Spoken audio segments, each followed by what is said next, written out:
श्री शिवाय नमस्तुभ्यम। सबसे पहले तो आप सभी वीडियो को लाइक कर दो, चैनल सब्सक्राइब करके शेयर कर दो। जो भी मेरी आवाज़ पहली बार सुन रहे हैं, लाइक करो, सब्सक्राइब करो, शेयर करो। तो आज हम आपको बताने वाले हैं एक उपाय, जो 15 दिन का उपाय है और आपको ये एक बेलपत्र से करना है। तो सावन में जब आप प्रतिदिन पार्थिव शिवलिंग का निर्माण कर रहे हो, निर्माण करके पूजन अर्चना कर रहे हो, तो आज सावन में पार्थिव शिवलिंग बनाने का और पूजन अर्चना करने का दिन है 13वां और सावन का 12वां दिन। पूर्णिमा से हमने इस नियम को प्रारंभ करा था। पार्थिव शिवलिंग का निर्माण करें। पार्थिव शिवलिंग बनाने के लिए आपको मिट्टी की आवश्यकता होगी। अब ये मिट्टी कहाँ मिलेगी? यदि बेलपत्री के वृक्ष के नीचे आप ये उपाय कर रहे हैं, आसपास बेलपत्री का वृक्ष है तो उसके नीचे इस उपाय को कीजिए।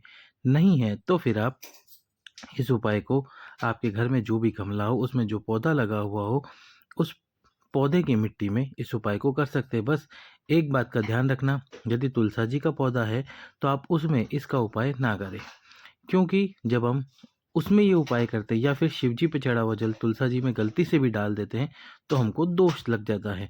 और गुरु जी ने ये बात अपनी कथा में बताई थी। और दोष कौन सा लगता है? सर्प के डसे हुए का, यानी कि काल सर्प दोष। तो इस बात का ध्यान रखें कि आपको जो पार्थिव शिवलिंग बनाना है वो या तो बेलपत्र के वृक्ष के नीचे, या फिर आप जिस गमले में बना रहे हो उसमें तुलसी का पौधा ना हो।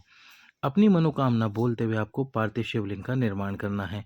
पार्थिव शिवलिंग का निर्माण कीजिए और जो भी वस्तुएं आपके पास समर्पित करने के लिए, वो सभी वस्तुएं समर्पित कीजिए। बाबा को पार्थिव शिवलिंग पे वो सभी वस्तुएं समर्पित करके अपनी कामना बोलिए। जैसे कि आज सोमवार है तो आज हम आपको 11 रुद्र वाले एक उपाय का वर्णन करते हैं। यदि आपको संतान की प्राप्ति नहीं हो रही, पहली संतान प्राप्त हो गई, दूसरी संतान की प्राप्ति नहीं हो रही, आपने प्रयास किया, तो आपको बेलपत्री के वृक्ष के नीचे एक छोटा सा कुएं रूप गड्ढा बनाना है और उसके अंदर थोड़ा सा जल भरना है। जब वो जल में मिट्टी बैठ जाए, जल साफ हो जाए, तो आपको भगवान शंकर के जो 11 रुद्र है, उन 11 रुद्रों के नाम में पहला जो रुद्र है उनका नाम लेकर उस कुंड का निर्माण करना है। छोटा सा बनाना है बिल्कुल।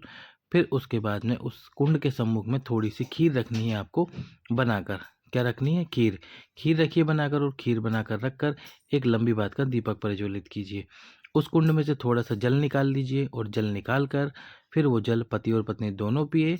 और रात को आपको सोने से पहले जब आप खाना खाएंगे तो वो जो खीर आपने प्रसाद स्वरूप रखी थी, उस खीर को आधा आधा सेवन करें। 11 सोमवार 11 रुद्रों के नाम से ये उपाय करें।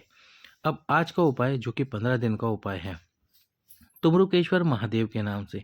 चाहे संतान प्राप्ति करनी हो, वंश वृद्धि करनी हो, या फिर जीवन में कोई भी तकलीफ, कोई भी परेशानी या कोई भी समस्या चल रही हो, उसके लिए, या कोई विशेष मनोकामना हो, तो आपको बेलपत्र की बीच वाली पत्ती पर लगाना है लाल चंदन और नीचे की दोनों पत्तियों पर लगाना है पीला चंदन।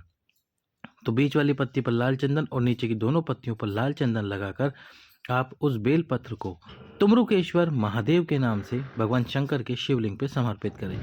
अब यदि आप ये उपाय मंदिर में कर रहे हैं तो मंदिर में कर सकते हैं, और यदि आप पार्थिव शिवलिंग पे इस उपाय को करना चाहते हैं तो पार्थिव शिवलिंग पे इस उपाय को कर सकते हैं।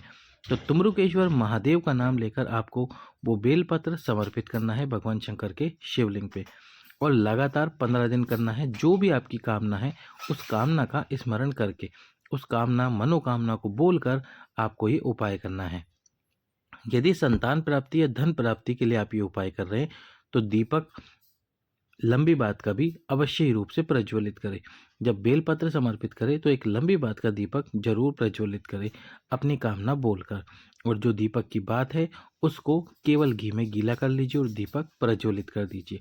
इस प्रकार से आपको ये उपाय करना है तुमरुकेश्वर महादेव का। जब दीपक ठंडा हो जाए तो जल डालकर उस पार्थिव शिवलिंग का विसर्जन कर दीजिए। प्रतिदिन सावन में इस उपाय को कीजिए।